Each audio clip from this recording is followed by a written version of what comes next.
ഇഫ്താർ എന്നത് നോമ്പുതുറ മാത്രമല്ല, സ്നേഹത്തിന്റെയും ഐക്യത്തിന്റെയും സന്ദേശം കൂടിയാണെന്ന് അഹമ്മദ് ദേവർകോവിൽ MLA. ഇടിയങ്ങര യുവകലാ സാഹിതിയുടെ ഇഫ്താർ സംഗമം ഉദ്ഘാടനം ചെയ്ത് സംസാരിക്കുകയായിരുന്നു MLA. ഇടിയങ്ങര യുവ സാഹിത്യ സമാജം സംഘടിപ്പിച്ച ഇഫ്താർ സംഗമം അഹമ്മദ് ദേവർകോവിൽ MLA ഉദ്ഘാടനം ചെയ്തു. വ്യത്യസ്ത മതങ്ങളും സംസ്കാരങ്ങളും ഉള്ള ആളുകൾ ഒരുമിച്ച് കൂടിയിരിക്കുന്ന ഇഫ്താർ സംഗമം സമൂഹത്തിൽ സൗഹൃദവും സഹോദരഭാവവും ശക്തിപ്പെടുത്തുന്ന മികച്ച മാതൃകയാണെന്ന് MLA അഭിപ്രായപ്പെട്ടു.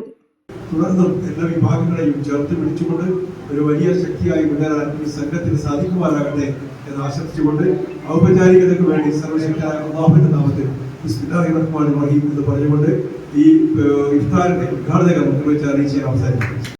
ചടങ്ങിൽ പ്രൊഫസർ സഹദ് ബിൻ അലി അധ്യക്ഷനായിരുന്നു. കൗൺസിലർമാരായ SK Abubakar, TPM Jashir, Fathima തഖലിയ, Rasheed Ali, അർഷുൽ Ahmed, TP Hamzath തുടങ്ങിയവർ സംസാരിച്ചു. KV മുഹമ്മദ് ഷുഹൈബ്, KP സാജിദ് എന്നിവർ നേതൃത്വം നൽകി. News bureau, Kozhikode. ജില്ലാ വാർത്തകളിൽ ഒരു ഇടവേള. ക്യാൻസറിനെതിരെ പൊരുതാനായി കാലിക്കറ്റ് സിറ്റി സർവീസ് സഹകരണ ബാങ്കും MVR ക്യാൻസർ സെന്ററും സംയുക്തമായി അവതരിപ്പിക്കുന്ന ക്യാൻസർ ചികിത്സാ സഹായ പദ്ധതിയാണ് മാസ് കെയർ.